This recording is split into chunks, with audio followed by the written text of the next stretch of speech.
अपने मन के विचारों को कैसे रोकें, रास्ता नहीं मिल रहा। ये सभी की समस्या है कि मन के विचारों को कैसे रोकें। हर आदमी चाहता है मैं अच्छा सोचूं, लेकिन बाय डिफ़ॉल्ट उसका मन ऐसे विषयों में चला जाता है जिनको वो नहीं चाहता। हमारे बाबा फ़कीर कहते थे कि मैं 95 साल का हो गया हूँ, 70 साल से मैं अभ्यास कर रहा हूँ, मेरा मन अभी भी ऐसी बातें सोचता है जो मैं नहीं चाहता। जब मैं जवानी में था तो मेरे गुरु ने मेरा ध्यान लगाने के लिए मुझे एक इकतारा ला के दिया था कि तुम उसे बजाओ और अपनी मस्ती में नाचो, ताकि तुम्हारा जो दबा हुआ जज्बा है वो बाहर निकले। तो कहते थे कि मुझे उससे बहुत मदद मिली, लेकिन मन नहीं मानता था, तो मैंने 3 तबूरे तोड़ दिए सिर में मार के। वो कहते हैं अब मैं क्या करता हूँ। कहने का मतलब ये है कि ये विचार सबके अंदर उठते हैं। वो कहते हैं मैं अब क्या करता हूँ। अब मैं अपने गुरु के नाम का सुमरन करता हूँ। नहीं मानता उसका रूप बनाता हूँ, नहीं मानता मैं समाधि में चला जाता हूँ, छोड़ जाता हूँ। तो वहाँ उस अवस्था में मुझे मन परेशान नहीं करता। लेकिन जब मैं लौटता हूँ शरीर की आवश्यकताओं को पूरी करने के लिए, तो मन फिर दबोच लेता है। इसलिए वो कहते थे कि 24 घंटे अपने गुरु को ध्यान में रखो। मन बस में आता है, किसी को सौंप दो इस मन को, इतना शक्तिशाली है कि आपके बस में नहीं आएगा। इसको किसी इष्ट को सौंप दो, अपना एक इष्ट बना लो, एक बनाओ, 2-4 मत बनाओ, और उसी इष्ट में चाहे उसे कोई भी नाम और रूप दे दो, उसी इष्ट में अपने सारे देवी देवताओं को समाहित मानो। क्योंकि कृष्ण भगवान कहते हैं जो जो भी जिस रूप में मेरी पूजा करता है, मैं उसी रूप में उसको वैसा ही फल देता हूँ। यानी फल मैं ही देता हूँ। देवताओं की पूजा करोगे तो देवताओं के रूप में दोगे, फल पाओगे। तो क्यों ना डायरेक्ट डायलिंग करो, परमात्मा को ही मानो उन सब देवी देवताओं में। हमारे संत मत में कहते हैं कि जिसको अंदर में सुमरन करते हुए प्रकाश और शब्द पैदा हो जाता है, उसका मन उस प्रकाश और शब्द में लग जाता है। उसमें सांसारिक विचार कम आते हैं, आध्यात्मिक विचार ज़्यादा आते हैं। लेकिन पूरी तरह से किसी का मन बस में हो ही नहीं सकता। अगर मन बस में हो गया या मन मर गया तो आदमी भी जिंदा नहीं रहेगा। क्यों? भूख लगती है रोटी खाने की, प्रेरणा कौन देता है? मन। अगर मन नहीं होगा तो रोटी खाने को भी इच्छा नहीं होगी। टट्टी पेशाब कौन जाता है? इसकी हिम्मत कौन देता है? मन। अगर मन नहीं होगा, मन को मार दिया तो ये काम भी नहीं कर पाओगे। इसलिए मन जरूरी है। मन क्या है? अब ये समझो। मन है क्रियाशीलता। मन है क्रियाशीलता, मतलब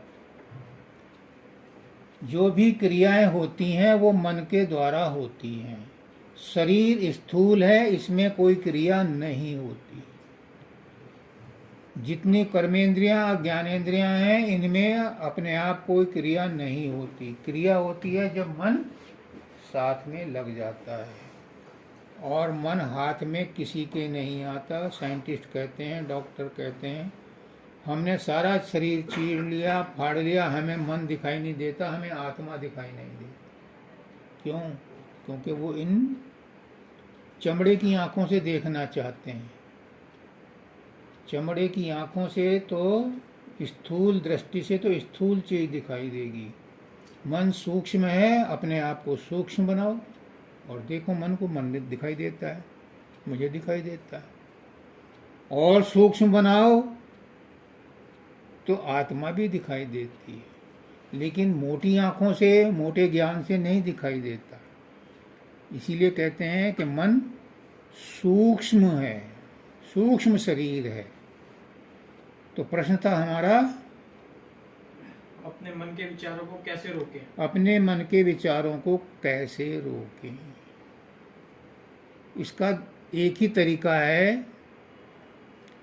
कि मन को इतना शुद्ध करो, इतना शुद्ध करो, इतना शुद्ध करो कि उसमें जो विचार आए हर समय वो परमात्मा के विचार ही आए। तो उन विचारों से मन शुद्ध होगा। और अगर उधर दौड़ेगा तो भी कहाँ जाएगा? परमात्मा में जाएगा। परमात्मा के विचारों को सोचता रहेगा तो परमात्मा में जाएगा। बाबा फकीर जो कहते हैं वो भी अपनी जगह सही कहते हैं कि कई बार मन में ऐसे विचार आते हैं कि वो मुझे अच्छे नहीं लगते, मैं उनको नहीं चाहता। वो कैसे होते हैं, क्यों आते हैं? ये भी एक राज है।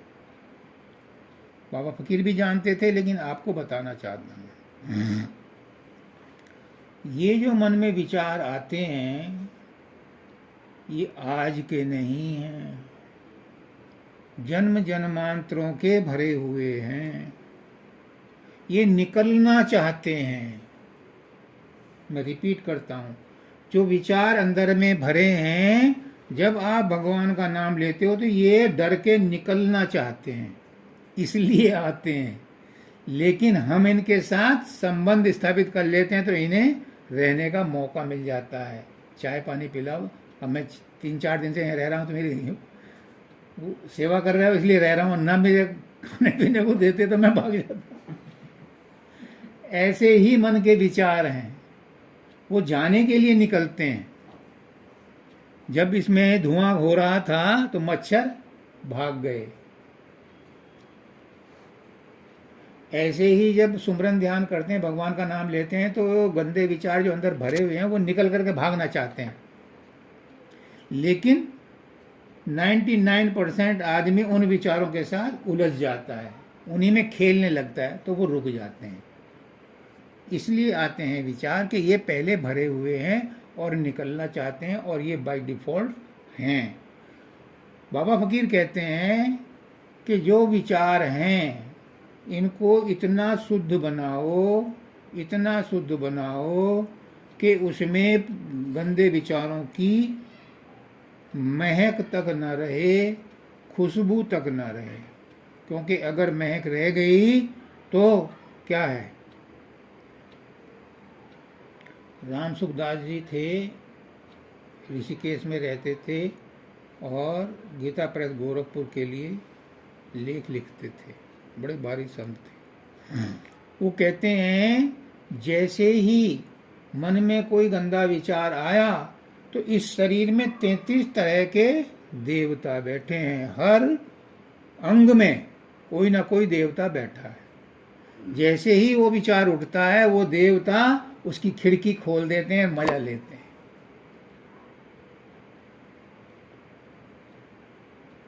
काम, क्रोध, लोभ, मोह, अहंकार कहाँ से निकलते हैं?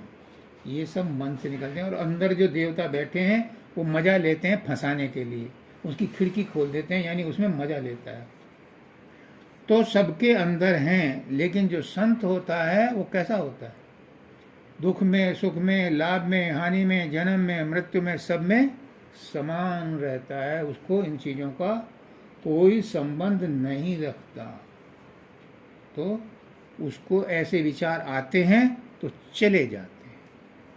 अगर रोकोगे तो ये कर्म बन जाएगा। इसीलिए कहते हैं जितने भी विचार हैं इन्हें विचारों से नहीं काटा जा सकता। जितने भी कर्म हैं, कर्म करके कर्म नहीं कटते। एक जन्म के कर्म 100 करोड़ जन्मों में भी नहीं कटते। क्यों? कर्म तो बीज है। जैसे ही तुम कर्म काटने के लिए कर्म करोगे, नया कर्म फिर बन जाता है। उसके लिए गीता में कहा है, निष्काम कर्म कर अर्जुन, यानी काम तो कर लेकिन फल की इच्छा मत कर। तो ये कर्म भी कर्म नहीं बनेगा और ये पिछले कर्मों को काटने का साधन बनेगा।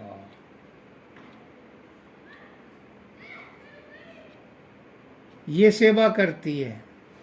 इसे इस बात की इच्छा नहीं है कि मुझे कोई शाबाशी देगा, मुझे कोई इनाम देगा। ये है निष्काम।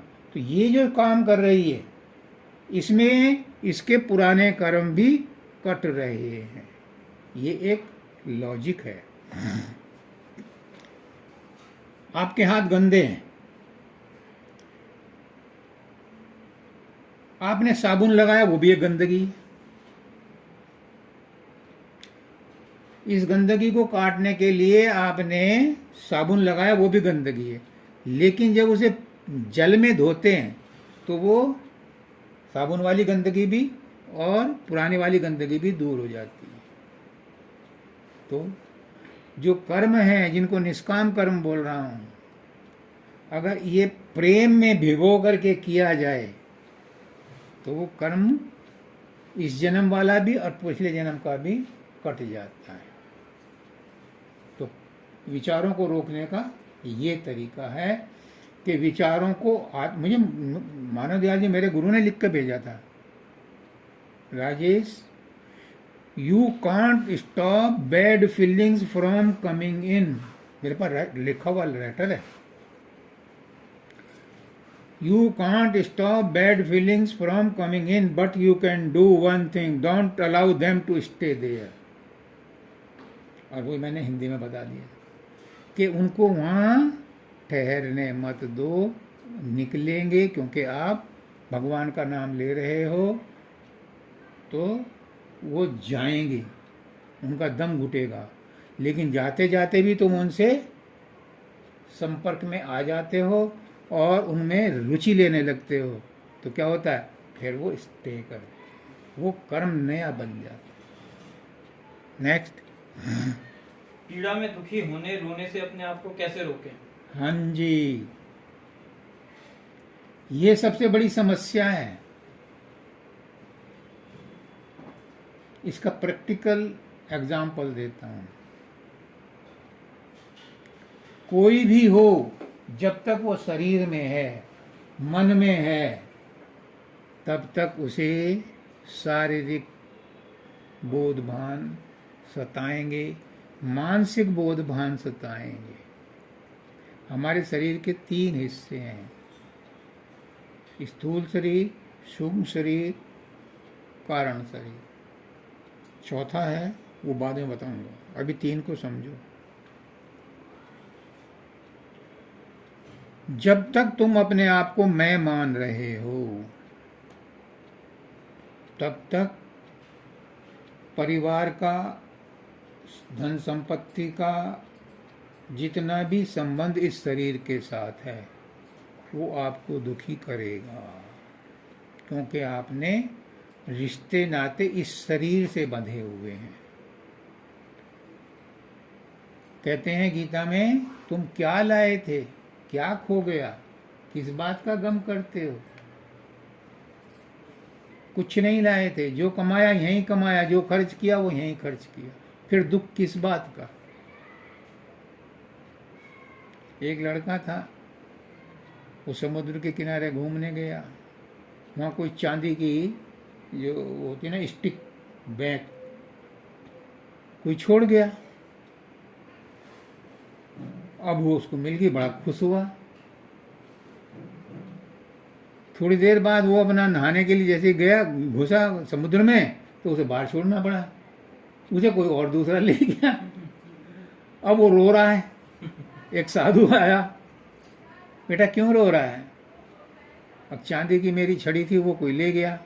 कहाँ से लाया था? अब यहीं पड़ी थी, यहीं से उठाई थी। तो क्यों रो रहा है? मेरी जड़ी। उससे संबंध स्थापित कर लिया तो मेरी हो गई, वो हमारे दुख का कारण हो गई।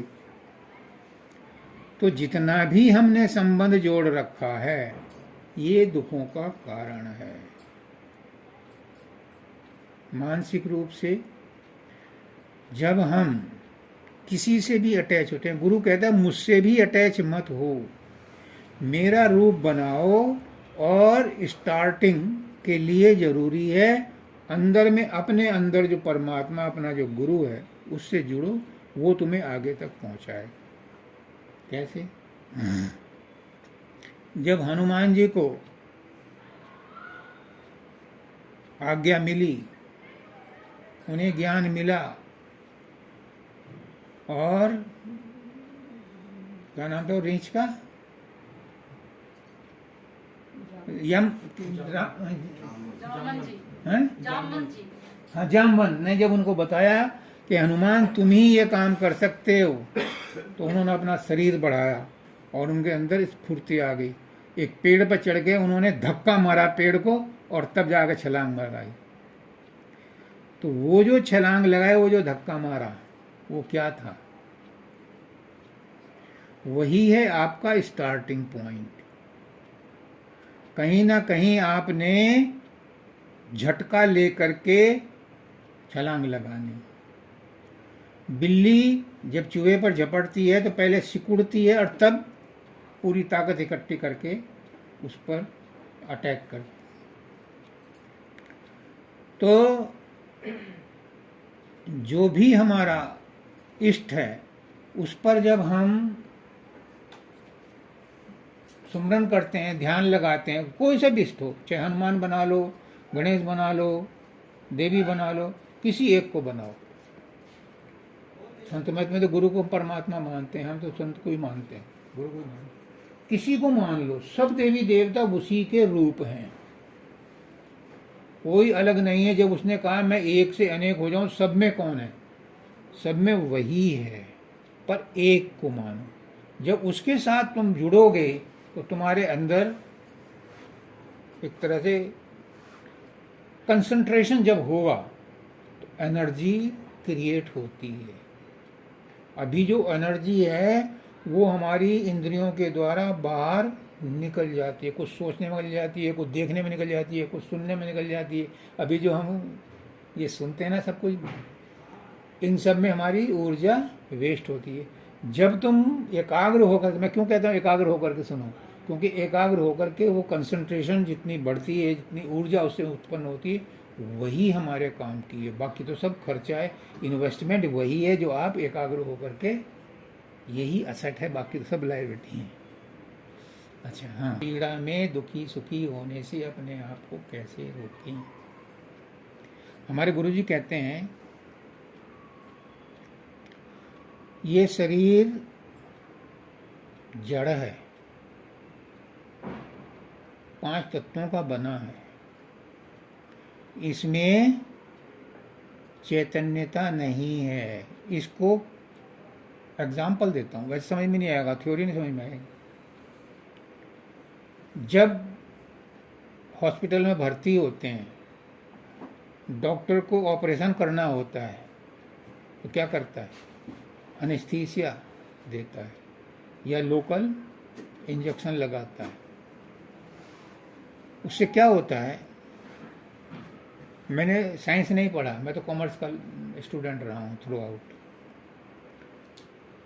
जो हमारी चैतन्यता है, हमारे, पहले इसका बैकग्राउंड बताऊँ। सुबह पंडित जी ने कहा कि जब बच्चा गर्भ में आता है तो किस किस तरह से डेवलप होता है। हमारे संत मत में कहते हैं जब आत्मा परमात्मा के यहाँ से चलती है, सबसे शुरू में जो उसने कहा मैं एक से अनेक हो जाऊं, उस काल की बात कर रहा हूं,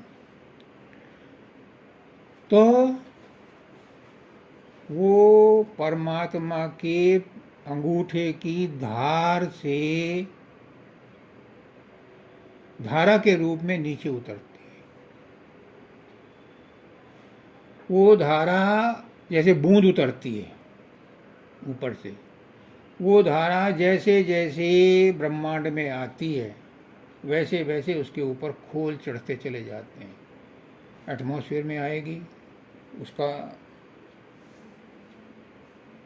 प्रभाव पड़ेगा, फिर वो नीचे के लोक में आएगी और प्रभाव पड़ेगा, फिर वो पृथ्वी के पास आएगी और प्रभाव पड़ेगा, पृथ्वी में भी रेगिस्तान में गिरेगी तो और प्रभाव पड़ेगा, उत्तराखंड में गिरेगी तो और प्रभाव पड़ेगा, नदी के अंदर गिरेगी तो और प्रभाव पड़ेगा, किसी तालाब में गिरेगी तो और प्रभाव पड़ेगा, कीचड़ में नाली में गिर गई तो और प्रभाव पड़ेगा।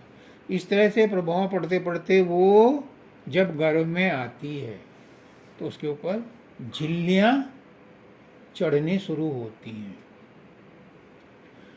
जिस समय उसके ऊपर झिल्लियाँ चढ़ती हैं तो पहली झिल्ली है अन्नमय कोश, दूसरी है प्राणमय कोश, तीसरी है मनोमय कोश, चौथी है विज्ञानमय कोश और पांचवी है आनंदमय कोश। इन झिल्लियों में वो बंध जाता है। बाहर जब आता है तो वो माँ बाप के और भाई बहनों के उसके प्रभाव में और मोहब्बत में तमाम तरह की झिल्लियाँ उसके ऊपर चढ़ती चली जाती, तो वो अपने आप को भूल जाता है कि मैं कौन हूँ। जिसने कहा ना मैं वायदा करता हूँ मैं तेरा नाम लूँगा, पर बाहर आते ही नहीं लेता, क्योंकि उसके ऊपर इतने खोल चढ़ चुके होते हैं कि वो अपनी पहचान भूल जाता है। उस पहचान को याद दिलाने के लिए गुरु उसको बताता है कि तू कौन है, पहले अपने आप को पहचान, तू कौन है, तब तुझे पता चलेगा कि ये तेरा घर नहीं है, ये माँ बाप तेरे इस जन्म के हैं, हर जन्म के माँ बाप ये नहीं, हर जन्म का माँ बाप तो परमात्मा। तो जब वो खोल उसके ऊपर चढ़ते हैं तो वो अपने आप को भूल जाता है। जब वो भूल जाता है तो शरीर को मैं मानने लगता है। इसलिए शरीर में जैसा कांटा लग गया, जरा सी ठसक लग गई तो नील पड़ गया, दुख होता है, इसे अवॉइड नहीं कर सकते। तो गुरु क्या कहता है कि जैसे डॉक्टर इंजेक्शन लगा करके तुम्हारा पैर भी काट देता है, पेट भी काट देता है, गाल ब्लैडर भी निकाल देता है और आपको दर्द नहीं होता। क्यों? क्योंकि हाँ मैं बता रहा था कि हमारी आत्मा जब उस शरीर में आती है तो पूरे शरीर में प्रवाहित रहती है। परमात्मा पूरे ब्रह्मांड में है और आत्मा पूरे शरीर में है, लेकिन सही सही लोकेशन कहाँ है? यहाँ पर है उसका फील्ड ऑफिस। इस जगह पर रह करके वो यहाँ से नीचे नहीं उतरती, यहाँ से नीचे उसकी वाइब्रेशंस जाती हैं। तो जब डॉक्टर वो लगाता है, एनेस्थीसिया देता है, तो उस पर्टिकुलर जगह को शून्य कर देता है, यानी वहाँ से चेतनता प्रभावित नहीं हो रही, उसमें रेजिस्टेंस लगा दिया। रेजिस्टेंस समझते हो?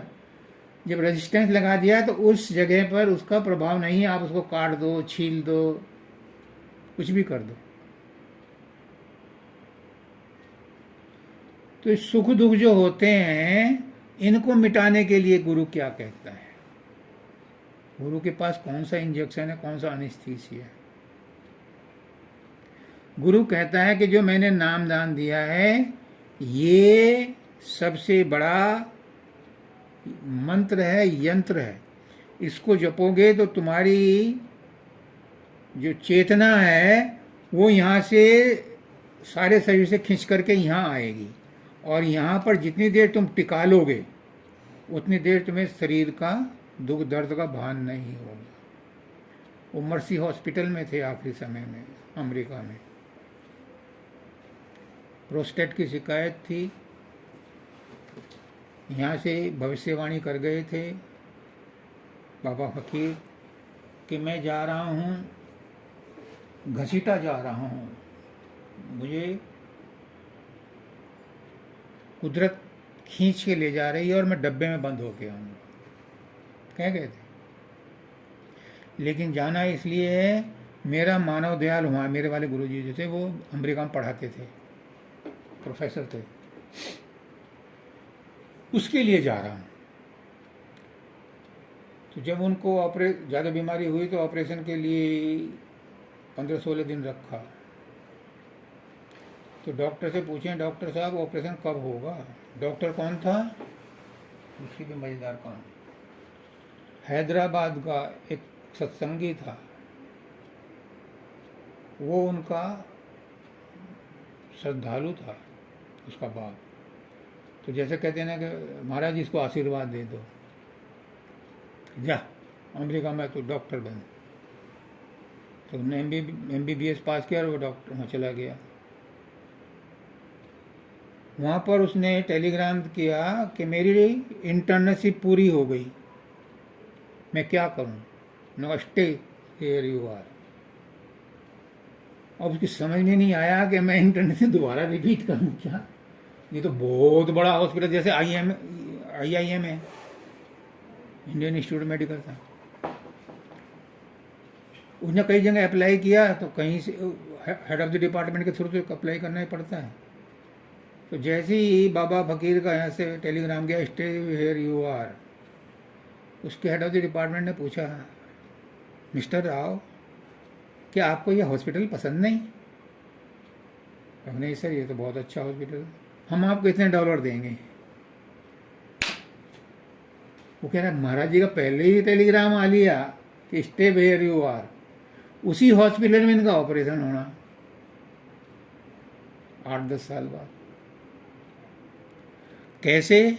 जब वो हॉस्पिटल में थे तो उन्होंने कहा कि आपका तो ब्लड शुगर, आपका तो ब्लड प्रेशर, आपका तो ये, आपका तो वो, सब कुछ लो है, हम इस पर एनेस्थीसिया नहीं दे सकते।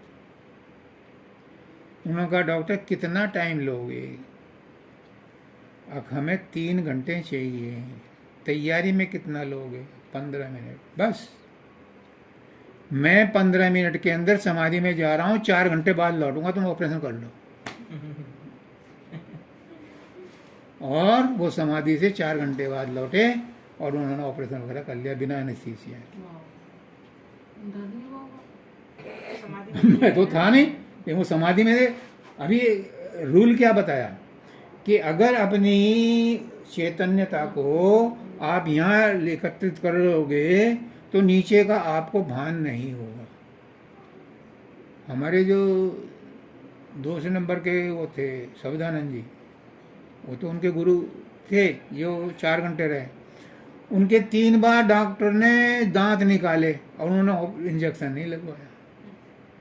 वो कह रहे हैं कि 15-20 मिनट तो फिर मेरा खेल है, मैं घंटे भर तक समाधि में रहूँगा, तुम कर लो। जब बड़ा निकालते हैं ना वो नए डेंचर लगाने के लिए, तो इसका इलाज ये है कि अपने आप को इतना ऊंचा उठाओ कि शरीर का बोधभान ना रहे, तभी पॉसिबल है कि आपके शारीरिक और मानसिक बोधभान आपको नहीं सताएंगे। और अगर इनसे अटैच रहे तो अगर डॉक्टर ने एनेस्थीसिया भी दे दिया और आप जानबूझ करके उसको अवॉइड करके करते हो, तो भी मैंने देखा है कई आदमी उस स्थिति में भी कर रहाते हैं, जबकि उन्हें कराना नहीं चाहिए, क्योंकि कॉन्शियसनेस तो वहाँ है ही नहीं, लेकिन उन्हें मेंटली ये लग रहा है कि मेरा काटा जा रहा है। मेरा जब वो कहते हैं ना कि क्या वीडियो देखोगे, तो वो देखते ही डर जाते हैं साइकोलॉजिकली, फिजिकली नहीं, क्योंकि फिजिकल तो सेंसेस है ही नहीं इतने शरीर में जितने में वो ऑपरेशन। कर्मों को हम इस जन्म में किस तरह, किस माध्यम से भोग रहे हैं? आत्मा, परमात्मा, ग्रह, मन, या इस जन्म के कर्मों के हिसाब से? देखो, अगर पूर्व जन्म के कर्म ना होते तो हम यहाँ आते भी नहीं। क्या जरूरत है?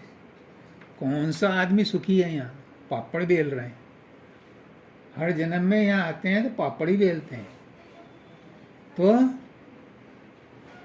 इस जन्म में जो कुछ भी हम झेल रहे हैं, ये पुराने जन्मों के कर्मों को झेल रहे हैं, इस जन्म के कर्म नहीं झेल रहे।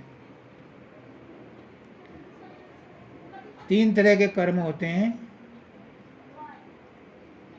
एक होते हैं क्रियमाण कर्म, जो हम आज की तारीख में करते हैं।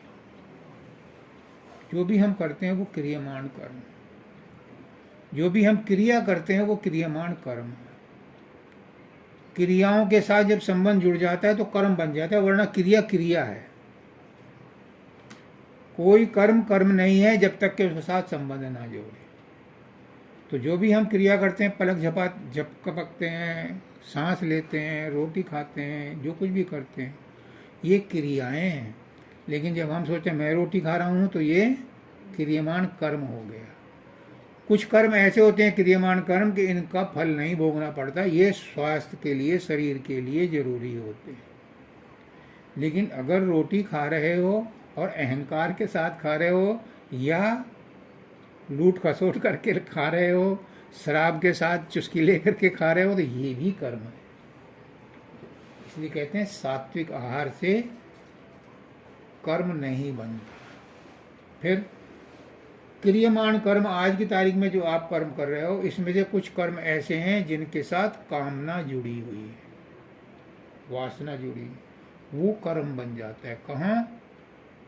एक इससे बड़ा स्टोर हाउस है, बहुत बड़ा। ये तो छोटा सा केवी है, इससे बड़ा भी कोई होगा 400 केवी का। हैं? 400 केवी, इससे हाँ। बड़ा 220 है, 400 है, फिर 800 है। ठीक है। तो इसी तरह संचित कर्म है। संचित कर्मों का बहुत बड़ा भंडार है, उसका अंदाज नहीं लगा सकते। उसमें से आम की टोकरी में आपने आम रख दिए, रोज सुबह देखते हैं कि जो पक जाते हैं उन्हें निकाल करके आप खाते हो, सबको नहीं खाते। ऐसे ही संचित कर्म है, बहुत बड़ा भंडार है। उसमें जो पक जाते हैं, यानी जिनका नंबर आ जाता है, जिनका मैच्योरिटी आ जाती है, वो प्रारब्ध बन करके भोगने पड़ते हैं। प्रारब्ध कर्म कैसे भोगे जाते हैं? परिस्थितियां के द्वारा भोगे जाते हैं। कर्म जो है, परिस्थितियां जब आती हैं उनको कर्म भोगना कहते हैं। कर्म भोगने का और कोई मतलब नहीं है। आपके सामने जैसी भी परिस्थिति आई, उस परिस्थिति में जो आप फील कर रहे हैं, समझ लो कि आप कर्म भोग रहे हैं। अच्छी है तो, बुरी है तो, परिस्थितियों के रूप में कर्म भोगे जाते हैं। कर्म भोगने का कोई ये नहीं है कि तवे पर रोटी सेक रहे हैं। जो परिस्थितियां हैं, वो परिस्थितियां ही कर्म भोग हैं। तो जो प्रारब्ध हैं, गुरु क्या करता है? गुरु कहता है कि निष्काम कर्म करो। उससे क्या होगा? ये कर्म लिखा नहीं जाएगा, और जब लिखा नहीं जाएगा, आप निष्काम कर्म कर रहे हो, आपका अगला कर्म भी नहीं बनेगा। पुराने कर्म इसके प्रभाव से क्षीण होते चले जाएंगे। इस तरह से उन कर्मों को काटता है। दूसरा क्या करता है? जो मोटे कर्म है, जैसे बताया ना कि नरक में डुबोया जाता है, उनको जो है यातनाएं दी जाती हैं, वो जो भारी कर्म है उनको कैसे कटवाता है? उनको कटवाता है साधन अभ्यास करा करके। जिस समय हम यहाँ कंसंट्रेट करते करते यहाँ पहुँच जाते हैं, मिडिल में, इसको कहते हैं त्रिकुटी। यहाँ पर सब कर्म जल जाते हैं। यहाँ जन्म मृत्यु का झंझट खत्म हो जाता है। हमारी जब चेतना, आत्मा शरीर से उलट करके यहाँ आती है, जब फिजिकली आपने देखा, डॉक्टर के पास ले गई थी, उसने क्या देखा? आँख पलट करके देखी, ही नो मोर, यानी सारी चेतना खिंच करके यहाँ इस पॉइंट पर आ जाती है। तो आँखों को देखता है, आँखों में अगर हरकत नहीं है, आँखों में अगर चेतनता नहीं है, तो ही नो मोर। और हमारे यहाँ रोज प्रैक्टिस इसी काम की कराई जाती है कि अपनी चेतना को खींच करके यहाँ लाओ। तो हमारे यहाँ उसको कहते हैं जीते जी मरना, यानी हम उस कष्ट को पहले ही स्टेज में अपने साधन अभ्यास में सहज बना लेते हैं। और जब ऊपर चढ़ते हैं तो काल और माया जो भी यहाँ व्याप रही है उससे ऊपर उठ जाते हैं। लेकिन this is not the end. ये है हमारा आत्मा का घर, ये मन का घर है, ये आत्मा का घर है। आत्मा के घर में पहुंचने पर हमें प्रकाश ही प्रकाश दिखाई देता है, क्योंकि सोल इज ए लाइट, आत्मा प्रकाश है। ये दीपक जो जलाया जा रहा है ये उनको इंडिकेट कर रहा है कि यू आर लाइट। अपने अंदर प्रकाश को पकड़ो और ऊपर जाओ। ऊपर जा करके वो यहाँ पहुँचता है, यहाँ पहुँच करके वो चौथा पद होता है हमारे यहाँ, उसको चौथा सदपद कहते हैं। इसमें पहुँचा हुआ आदमी वापस नहीं आता। तीसरे पद में जाकर के भी वो कहते थे ना, आज सुबह बोला उन्होंने, स्वर्गलोक। स्वर्गलोक इज नॉट ए मुक्ति पद। स्वर्ग के सुख भोग करके 50,000 साल बाद फिर वापस आना पड़ता है। जब रामचंद्र जी ने लंका फतेह कर ली तो देवता लोग आए। देवता लोग सब स्वर्गवासी हैं, स्वर्ग में रहने वाले हैं। तो दशरथ भी आए, उन्हें मुक्ति नहीं मिली थी। जब राम ने उन्हें दृढ़ ज्ञान दिया तो अपने लोक को भेजा, स्वर्ग लोक को नहीं भेजा, अपने लोक को भेजा, राम लोक को भेजा। क्योंकि स्वर्ग लोक के सुख भोग करके वापस संसार में आना। तो स्वर्ग लोक इज नॉट अवर डेस्टिनेशन। हमारा लोक जो है वो सतपद है। यहाँ पहुँच करके आत्मा वापस नहीं आती। यहाँ पहुँच करके आत्म पद में पहुँच करके वापस तो नहीं आती, लेकिन वहाँ उसको ऊपर का दर्शन नहीं होता, नीचे वो आती नहीं है, तो वो थोड़ा विचलित रहती है। फिर जब संत आते हैं दोबारा से तो उनका संग करके फिर उसको उद्धार करके ऊपर ले जाते हैं। इसलिए इसीलिए कृष्ण भगवान ने कहा जो देवताओं की पूजा करते हैं वो अधूरी पूजा होती है, क्योंकि देवता वहीं तक की मुक्ति देंगे जहाँ वो खुद रहते हैं, उससे ऊपर की मुक्ति वो नहीं देते। इसीलिए वासुदेव शरणम, सब उसको वासुदेव की पूजा करेंगे, राम की पूजा करेंगे तो राम के पास जाएंगे। देवताओं की पूजा करोगे तो देवताओं तक सीमित रहें। नेक्स्ट क्या है? हम अपने आप को कैसे पहचाने? साधना, ध्यान, भक्ति या व्यक्ति के माध्यम से? हाँ जी, अपने आप को कैसे पहचाने? मैंने कल बोला था, एक वकील साहब थे, सत्संग सुनने के बाद बाबा शब्दानंद जी से पूछा उन्होंने, टेस्ट लेने के लिए, हंसी मजाक करने के लिए। हमारे गुरुजी जो थे जिनके साथ अभी मैं था, ये भी एक गांव में गए, तो वहाँ कुछ मन चले होते, सभी जगह होते हैं गांव में, सभी जगह होते। तो 3-4 लड़के खड़े हो गए। उन्होंने कहा कि आप इतना सत्संग देते हो, कितने आदमी मुक्त हुए? तो महाराज जी ने कहा राजेश जवाब देगा। मैं जवाब देने को खड़ा हुआ था, 3-4 आचार्य और शुरू हो गए अपने अपना ज्ञान देने के लिए। मैं चुप हो गया, वो संतुष्ट नहीं हुए। खैर अंत में फिर मेरा नंबर आया।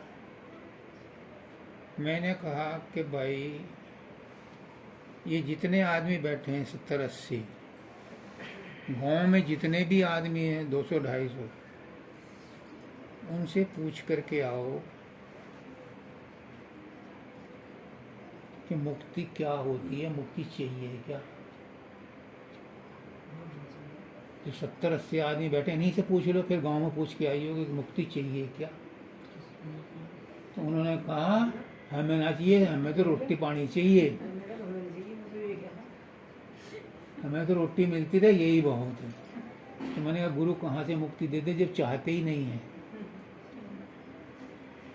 शब्दानंद जी से पूछा वकील ने कि आपने भगवान को देखा है? हाँ देखा है। और देखा है, मैं उससे बात भी कर रहा हूं, तुम खुद भगवान हो, पहचानो अपने आप को। ये क्वेश्चन है, हम अपने आप को कैसे पहचाने? तुम खुद परमात्मा हो, क्योंकि परमात्मा सबके अंदर है। या तो शास्त्रों की बात गलत है, परमात्मा कहीं आसमान में लटक रहा है, नहीं, हर एक जीव के अंदर है। कैसे है? जैसे दूध में मक्खन। अब तुम कहो, एक साधु था,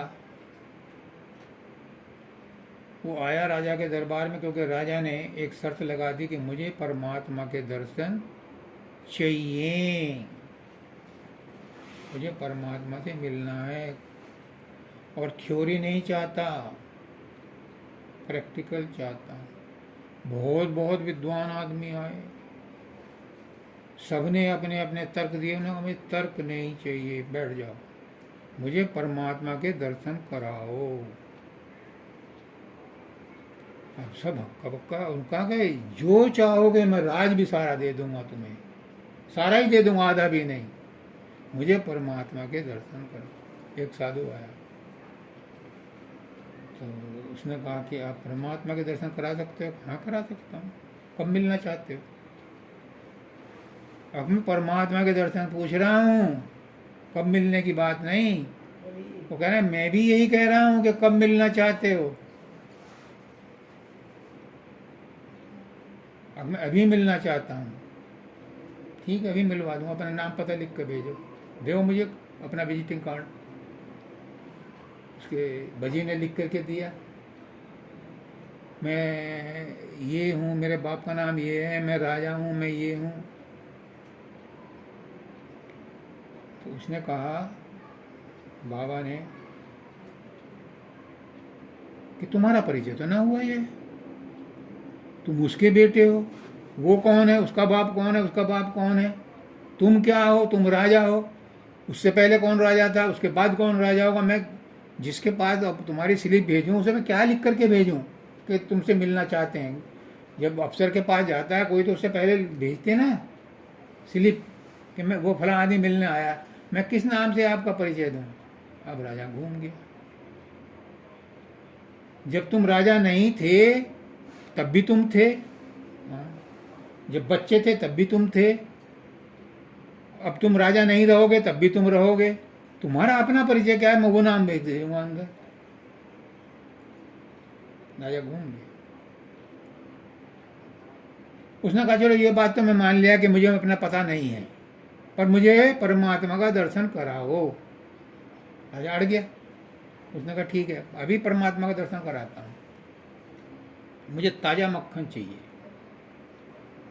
पहले तो मुझे बैठने को कुर्सी चाहिए, और तुम मुझसे प्रश्न पूछ रहे हो तो तुम शिष्य हो, मैं तुम्हारे बराबर बैठूंगा तभी प्रश्न का उत्तर होगा, या तुमसे ऊंचा बैठूंगा।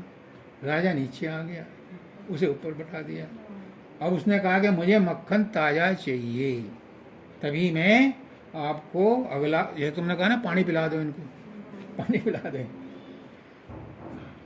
मुझे पानी भी पिला दे।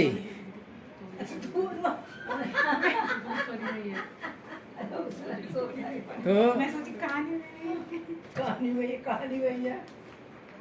उसने कहा कि मुझे ताजा मक्खन चाहिए, तब मैं तुम्हारी समस्या का समाधान करूंगा। तो उसने मंगवाया। तो उसने कहा ये तो नहीं है, ये तो ताजा नहीं, तो सुबह का है।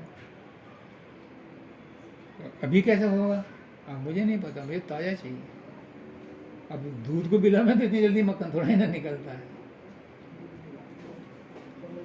उसने कहा बाबा आप तो सन्यासी हो, आपको नहीं पता, ये दूध उबाला जाएगा, जमाया जाएगा, फिर सुबह को इसकी दही बनेगी, तब ये चर्निंग होगा, तब जाकर मक्खन निकलता है। आप तो सन्यासी हो, आपको तो पता नहीं।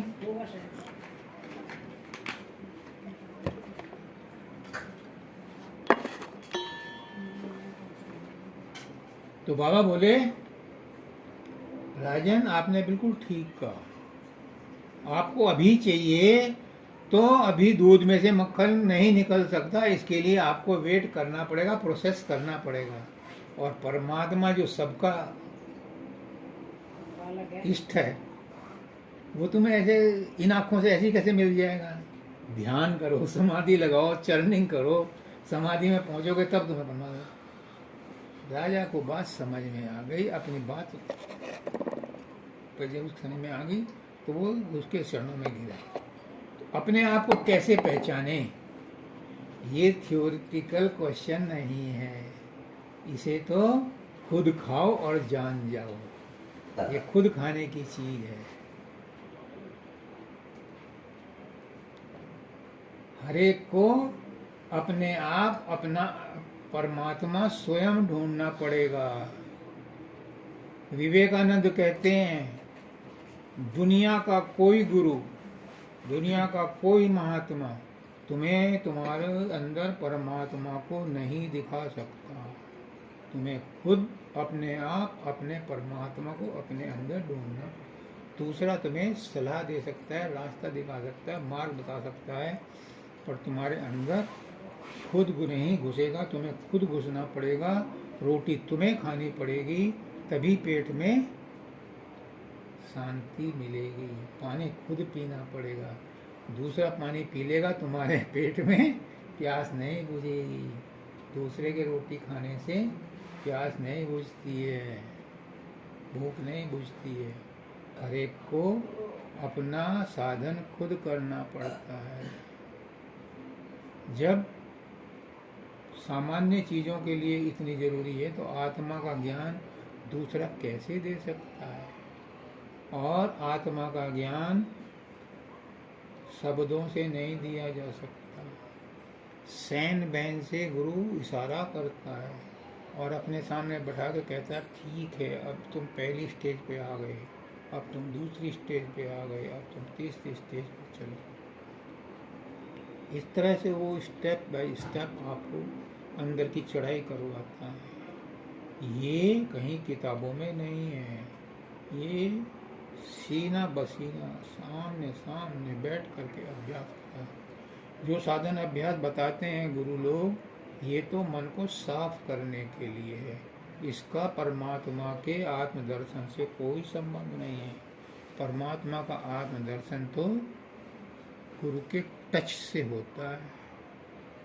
नाम रहे सदगुरु आदि, गुरु जिसको चाहे दर्शन करा दे, लेकिन वो देखता है कि ये संभाल भी पाएगा कि नहीं। हमारे स्वामी जी महाराज थे आगरा वाले, 15-20 साल से एक सत्संगी था, वहीं रहता था। बहुत से लोग आए, ज्ञान प्राप्त किया, चले गए। तो उस दिन उसने शिकायत की, मैं इतने दिन से सेवा कर रहा हूँ, मुझे तो कुछ नहीं मिला। उसने कहा, अभी इंतज़ार करो। वो भी जिद पे अड़ गया। तो स्वामी जी महाराज ने कहा, जा, आज रात को हो जाना। और वो सोने लगा, चीखने लगा, उसे बर्दाश्त नहीं हुआ, हाथ पैर पटकने लगा, जमीन पे लौट गया। फिर दूसरा सत्संग आया, महाराज जी उस पर दया करो, वो छटपटा रहा है। उन्होंने अपनी शक्ति खींच ली, अब वो और ज़्यादा छटपटाने लगा, क्योंकि उसमें छटपटा तो रहा था पर मज़ा आ रहा था, और ज़्यादा हो गया। अब एक लेडी आई, महाराज जी कोई दी हुई चीज़ वापस ले जाती है क्या? तब फिर उन्होंने उसको दोबारा से माइल्ड वे में दिया। तब उसको समझाया कि ऐसे मांगा नहीं करते, गुरु की मौज पे रहो, जो वो उचित समझता है देता है, ज़बरदस्ती मत मांगो। इसलिए गुरु किसी को ज़बरदस्ती कुछ नहीं देता, उसकी मौज में रहो। एक दिन मैंने क्या किया, मुझे महाराज जी ने कहा, मेरा पुष्करनाथ जी ने, कि लोग बाग जो हैं गुरु का हाथ अपने सिर पर रख लेते हैं, फोटो खिंचवाते हैं। ये दया दृष्टि नहीं है। इससे वो चाहते हो कि मेरा कल्याण हो जाएगा, साथ में फोटो भी खिंचवा रहे हैं और जबरदस्ती अपने सिर पे हाथ भी रख रहे हैं गुरु का। मैंने कहा, महाराज जी फिर क्या? राजेश, दया दृष्टि वो होती है कि जब गुरु अपनी मस्ती में होता है, जब बुलाता है उसके सिर पे हाथ रखता है, बस वो दया दृष्टि। जय श्री जी हमारी आचार्य हैं, ये बंगलोर से आई और कुछ बुखार उखार हो गया, जुकाम हो गया, तो रात को मेरे साथ गाजियाबाद से पलवल गए। रात को ये लेट गई। महाराज जी सुबह उठे समाधि से और उसे बुलाया, मुझे अच्छी आया और उसे जो कौली भरी, बस सारा ज्ञान सारा प्रेम लुटा दिया और वो जो है तृप्त हो गए। तो मैंने क्या किया, हम गए थे टूर पर ग्वालियर, तो मैं 4 बजे उठा और मैंने महाराज जी के जूते अपने सिर पर रख कर बैठा रहा समाधि में। 5 बजे दूसरे आचार्य हैं लोकल वाले, वो आ गए, मैंने जूते रख दिए और हम दोनों बैठे रहे। महाराज जी उठे और उठते के साथ ही उन्होंने मेरे सिर पे हाथ रखा और वो दिन का वो दिन। तो जब वो अपनी मौज में होते हैं तब वो जो चाहे बख्श दें। गुरु की पहचान कैसे करें, हमारी प्रीति परमात्मा तक कैसे पहुंचेगी? गुरु की पहचान कैसे करें, बड़ी समस्या, क्योंकि गुरुओं के नाम पर आजकल बहुत भ्रष्टाचार है, बहुत बलात्कार है, बहुत ढोंगबाजी है, बहुत व्यापार है। हर आदमी ने अपना अपना चैनल किराए पर लिया हुआ है और उसके सारा दिन उसका प्रोडक्ट भी बेचते रहते हैं। एक तरह से वो भी ठीक है, कम से कम जो निकृष्ट काम करने वाले हैं कुछ तो बचत होती है, लेकिन परमात्मा की प्राप्ति के लिए दूर दूर तक भी वहाँ सामान नहीं मिलता। हमारे गुरु जी कहते हैं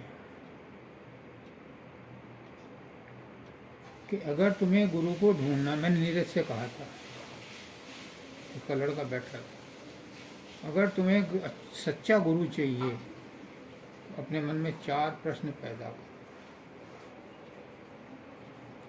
मैं कौन हूँ, मैं कहाँ से आया हूँ, क्यों आया हूँ और मुझे क्या करना है।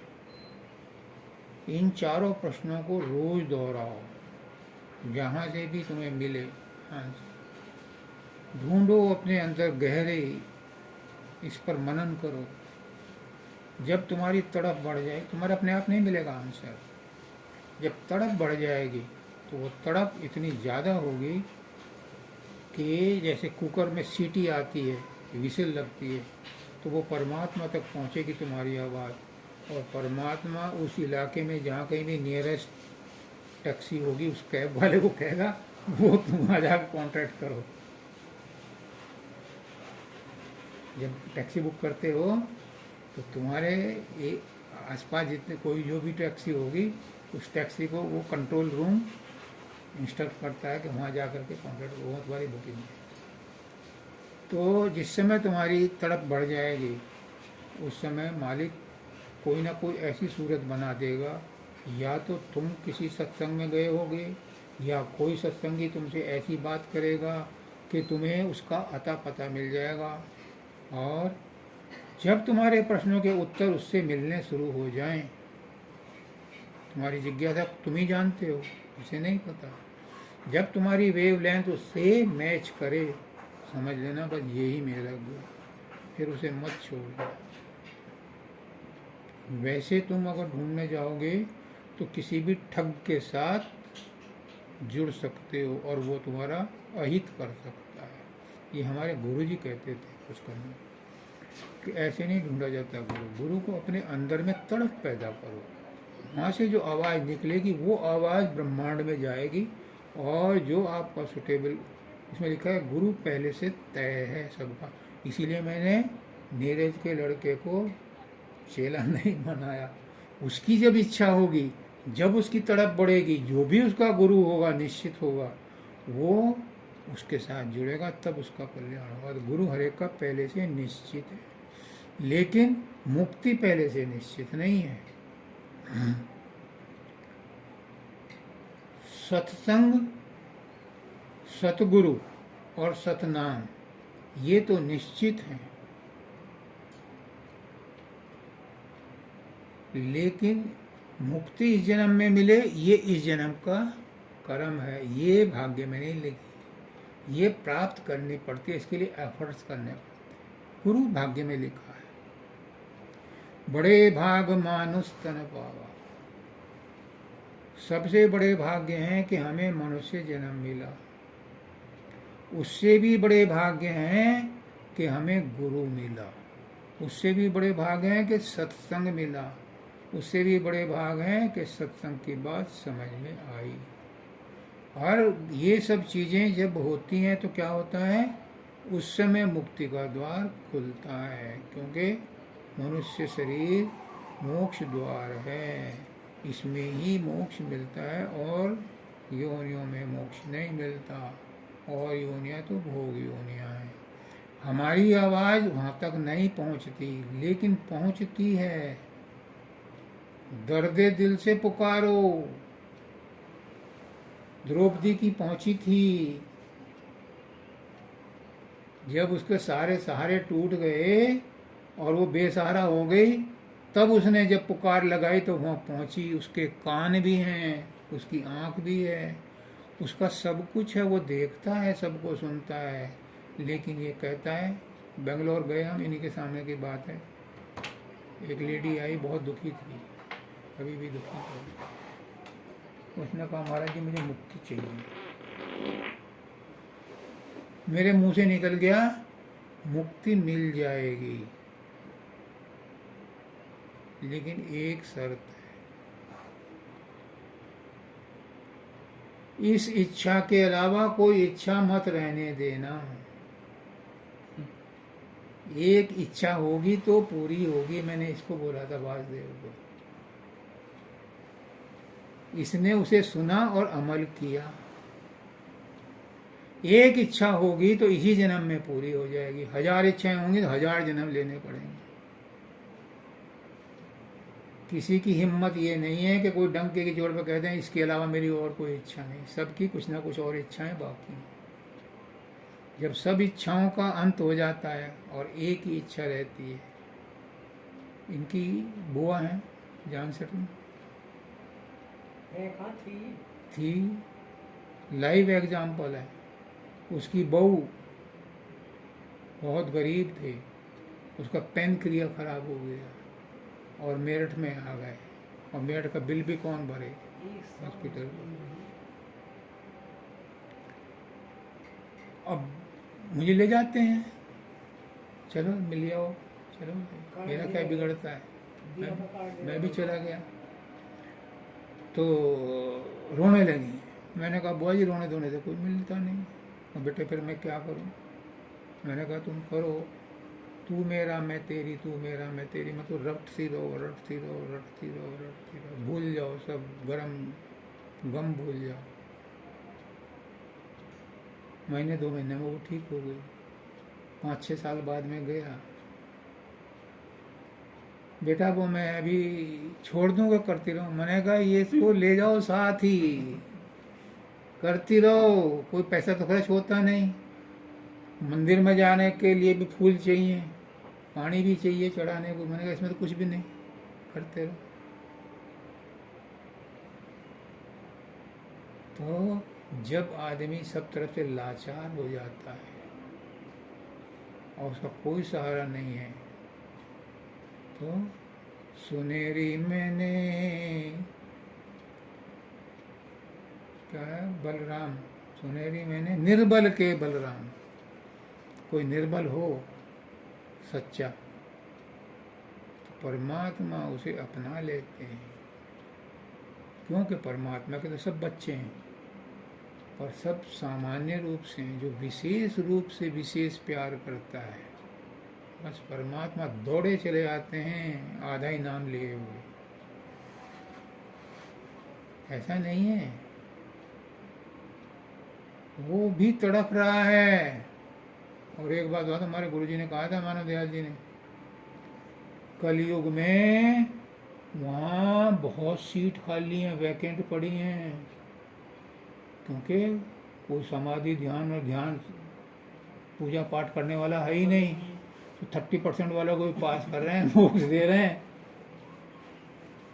कलयुग में सबसे बड़ा फायदा यही है कि इस युग में मुक्ति फटाफट मिलती है, पर इस युग में कोई उधर की तरफ ध्यान ही नहीं देता। यही कारण है कि सब फैसिलिटी होते हुए भी परमात्मा को नहीं याद करता। अगर परमात्मा को याद करे तो समाधि ध्यान लगाने की भी जरूरत नहीं, पूजा पाठ करने की भी जरूरत नहीं, ग्रंथ पढ़ने की भी जरूरत नहीं, नाम लिए जाओ। कली केवल एक नाम आधारा, सुमर सुमर नर उतरे। कली का विशेष वरदान है कि इसमें नाम का स्मरण करके ही भवसागर पार होता है।